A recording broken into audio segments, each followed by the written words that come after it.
Jacqueline, de cara a ese contexto que hemos descrito a nivel internacional y a nivel local en el que se encuentra la República Dominicana, pues el Poder Ejecutivo ha entregado el proyecto de presupuesto para el año que viene, el presupuesto general del Estado. Y la realidad es que estamos viendo un retorno a la consolidación fiscal o a las cifras, tanto de niveles de déficit, de los niveles de ingreso, incluso de gasto, como proporción del tamaño de nuestra economía, que se veían pre-pandemia.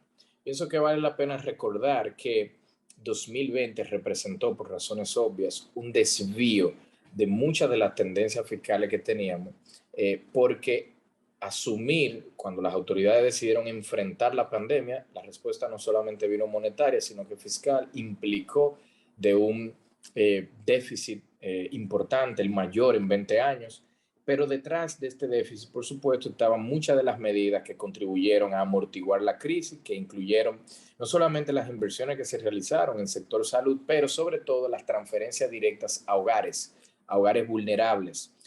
La transferencia directa también vía los programas FASE, como sabemos, y los programas también para microempresarios y pymes, etcétera. Entonces, ¿cómo nos encuentra de cara al 22 algunas de estas figuras fiscales? Pues hay que reconocer que si bien estamos gestionando el riesgo de la pandemia, producto del proceso de vacunación y producto de la reactivación económica, pues muchos de estos programas, de hecho ya la gran mayoría, no estarían contenidos en los ejercicios presupuestarios futuros, y eso por supuesto ha generado entonces, entre otras cosas, una reducción del déficit. También hay que reconocer que los ingresos fiscales se esperan que retornen a los niveles también en términos de crecimiento que se veían prepandemia. Por eso, porque ya la economía está sin duda a toda marcha y recuperándose. ¿De qué cifras estamos hablando? Pues el presupuesto de este año vigente en curso es de alrededor de 210 mil millones de pesos. Aquí me estoy, el déficit, quiero decir, me estoy refiriendo al presupuesto reformulado. Y de cara al 22, ha habido una reducción anunciada a 174 mil millones de pesos. Sería un déficit inferior, si lo comparo con el tamaño de la economía, en 1% del PIB. Pasaríamos de 4 del PIB a 3 del PIB. Este número de 3% del PIB como referencia, ¿cómo compara con años anteriores? Pues esto es más o menos el promedio de déficit que registraron las finanzas públicas durante los 10 años previo a la pandemia. Por eso yo diría que este proyecto de presupuesto, en el fondo, en esencia, es como un retorno a muchos de los niveles prepandémicos en estas cifras que estamos viendo. Detrás de esta reducción del déficit fiscal, pues vamos a ver un ingreso, un incremento en los ingresos fiscales, que vale decir, el presupuesto no tiene contemplado en estos números la implementación de una reforma. De implementarse, pues por supuesto los números de ingresos estarían creciendo. Y estos números de ingresos, si comparamos con el tamaño de nuestra economía, pues alcanzarían 14.9 del PIB, viniendo de alrededor de 14.4 anunciado en el reformulado del 2021, es decir, un incremento de medio punto del PIB. Así que otro componente importante, por supuesto, son los gastos, como ya mencioné, hay en el 2022 y hacen que haya entonces, relativo al tamaño de nuestra economía, una caída en el gasto público de alrededor de medio punto del PIB. O sea que esta caída en el déficit que comenté al principio, de un punto del PIB, se divide en medio punto del PIB de ingresos, incremento, y caída del gasto de alrededor de medio punto del PIB. Esa caída, a su vez, es un retorno a los promedios de reducción de gasto como porcentaje del tamaño de la economía que se observaban previo a la pandemia en años no electorales. Por eso yo quiero insistir con esta narrativa de que este proyecto de presupuesto general del Estado, en el fondo, ocupa muchas de las métricas que ya habíamos visto en el pasado. ¿Qué consecuencias tiene entonces estos niveles de déficit con esta coyuntura económica sobre el incremento o no del endeudamiento? Pues habría que reconocer que si pensamos en la deuda del sector público consolidado, es decir, la que incluye el gobierno en su conjunto, pero también lo que sería la deuda del Banco Central, pues en el peor momento de la pandemia arrancó 69% del PIB, casi 70%, el mayor nivel en casi 30 años, un incremento del 2019 al 20 de casi 20 puntos del PIB. Pero para este año 2021, producto del gran crecimiento económico, producto de una apreciación cambiaria que si ven, no la mencionamos mucho, pero son una de las tendencias de una variable clave que durante este año de recuperación se ha comportado, digamos, de manera distinta a lo que normalmente estábamos acostumbrados, viendo depreciaciones de alrededor de 3.5-4% año a año. Pues esta apreciación de este año ha hecho que la deuda en moneda extranjera haya reducido ligeramente su valor si lo contratamos con el peso que tiene en la economía este nivel de deuda, pero también una reducción del déficit fiscal en 2021. Explica entonces que la deuda consolidada de la República Dominicana, al cierre del 21, habrá caído. Y esto es muy importante porque esto es en ausencia de una reforma. La tendencia de incremento que llevábamos pues se rompe este año. Otros países de la región no podrán exhibir estos comportamientos y producto de los estímulos fiscales que implementaron en sus economías, pues en el año 2021, a diferencia nuestra, verán sus deudas incrementándose. Nosotros, en ausencia incluso de una reforma fiscal para este año, la veríamos cayendo. De cara al 22, ¿sí? Raúl, yo creo que ahí es bueno decir lo siguiente. Ese análisis que estás haciendo lo estás haciendo en base al presupuesto del año 2021. Sí. Y es muy probable, por las proyecciones que se llevan, que el déficit quede muy por debajo de lo que se presupuestó. Muy por debajo de ese 4.1.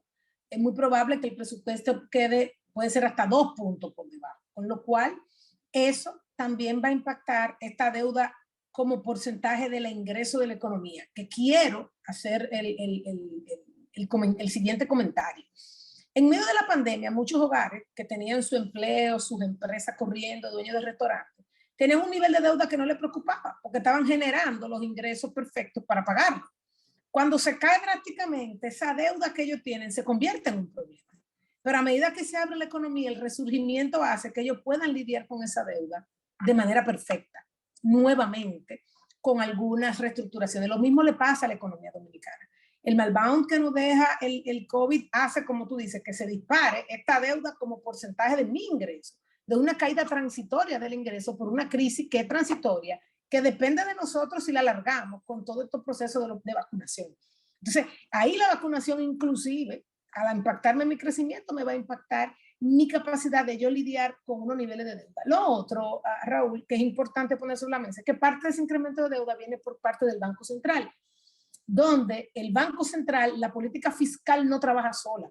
Ha habido un trabajo en conjunto de la política fiscal, donde inclusive ese menor déficit, que ya está financiado, porque eso hay que decirlo, tú te programas para un déficit, te financia, cuando ese déficit cae por debajo, y cae por debajo por múltiples cosas. O sea, estamos en un primer año de gobierno, hay un proceso de planificación de los procesos de compra, hay cambio en esas prioridades, pero además de todo, que yo creo que no tenemos que decirlo, este tema de las alianzas público-privadas, donde tú tienes un Estado que ha estado apostando a no endeudarse para hacer las cosas en todo, sino también a traer sobre la mesa un socio privado que administre y ayude a acelerar el proceso de infraestructura con recursos que no necesariamente tienen que ser 100% del Estado y por ende con riesgos que no tienen que ser 100% riesgo del Estado.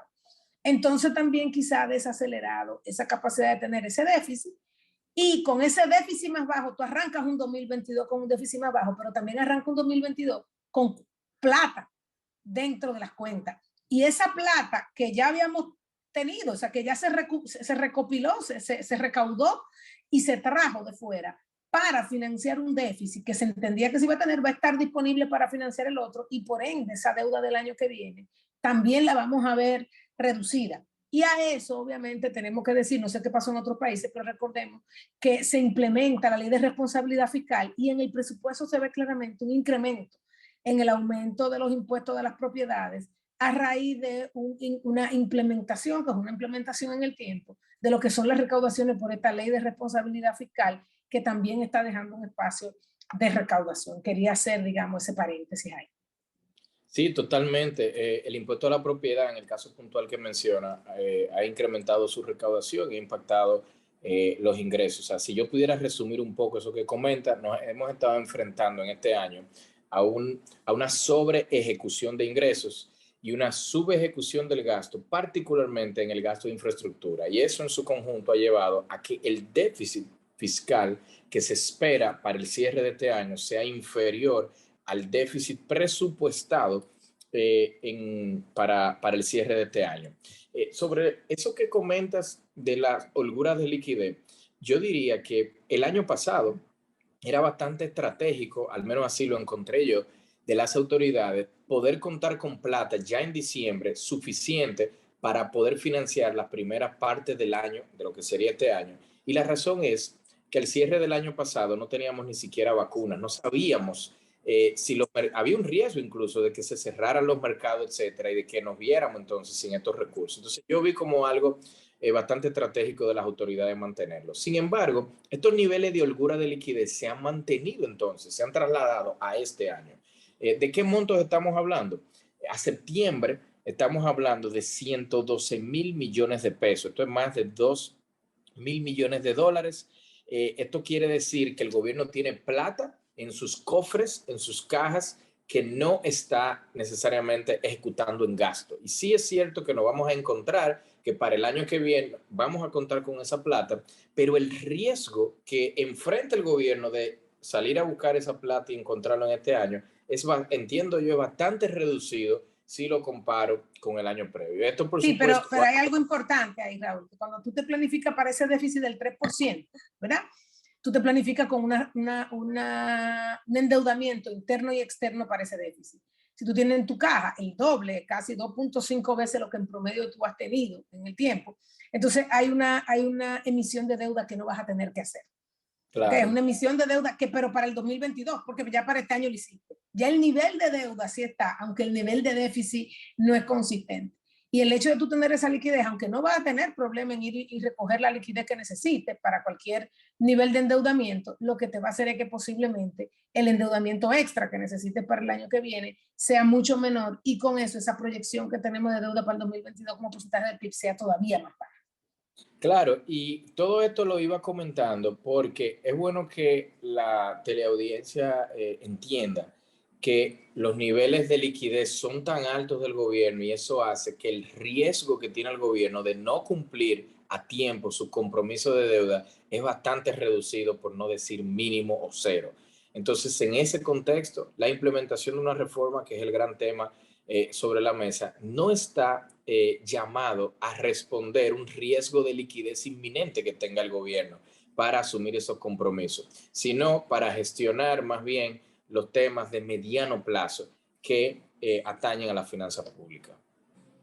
Bueno, Raúl, está muy interesante el tema. Yo creo que eso que acabas de decir es importante porque eso inclusive le da un espacio, o sea, muestra que existe un espacio para ir coordinando todas estas reformas, no solamente la fiscal, sino una laboral y posiblemente algo que sea coherente con la estrategia sectorial que debe tener la República Dominicana y pues claramente nos da un espacio para estar repensando eso y comenzar a hacer lo que nosotros realmente podríamos entender que son reformas. Lamentablemente se nos terminó el tiempo, el tema muy interesante. Gracias por acompañarnos en el día de hoy, compartir todo eso que es tu día a día en el análisis económico, en el análisis de riesgo, el análisis sectorial de la República Dominicana. Y a ustedes, amigos televidentes, muchas gracias por acompañarnos como cada domingo nuevamente a reflexionar, a mirar hacia adelante y a pensar en cómo podemos tener una mejor República Dominicana. Nos vemos en un próximo programa.